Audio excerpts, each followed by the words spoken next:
নির্ভয়া কাণ্ডের 4 বছরের মাথায় দিল্লিতে গাড়িতে তুলে তরুণীকে ধর্ষণের অভিযোগ, আর এর ঠিক 3 দিনের মাথায় এ রাজ্যে ঘটে গেল আরেকটি ঘটনা। গাড়িতে তুলে নাবালিকার শ্লীলতাহানির অভিযোগ উঠল রাজারহাটে। শনিবার রাত 1:30টা রাজারহাট থানা এলাকার বাসিন্দা এই কিশোরী শৌচকর্ম করার জন্য বাড়ির বাইরে এসেছিল। সেখানে আগে থেকেই একটি গাড়ি দাঁড়িয়েছিল। পরিবারের দাবি, আচমকা মুখ চেপে ধরে বছর 15-র ওই কিশোরীকে জোর করে গাড়িতে তোলে এক যুবক। গাড়িতে তখন আরও একজন বসেছিল। নাবালিকাকে নিয়ে কয়েক ঘন্টা ধরে রাজারহাট ও নিউ টাউনের বিভিন্ন এলাকায় গাড়িটি ঘোরে। চলন্ত গাড়িতে তার শ্লীলতাহানি করা হয় বলে অভিযোগ। মুখ চেপে ধরে রাখায় একসময় সংজ্ঞাহীন হয়ে পড়েছিল কিশোরী। বাথরুমে ও গেছিল, তখন থেকে গায়েব আছে, দুটো থেকে। কি জানিস? আমরা জানি আমি চীনা পার্কে রয়েছি। কি নাম ছেলেটা? রকি। স্থানীয়দের কাছ থেকে একটি মোবাইল ফোন জোগাড় করে কোনো মতে বাড়িতে খবর দেয় নাবালিকা। পরে আত্মীয়রা গিয়ে তাকে উদ্ধার করে।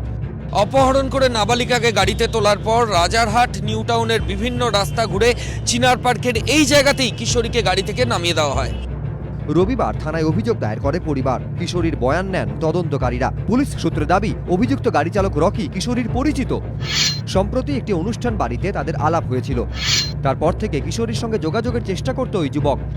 এই ঘটনায় শ্লীলতাহানি, অপহরণ, একই উদ্দেশ্যে অপরাধ সংগঠিত করার ধারায় মামলা রুজু হয়েছে।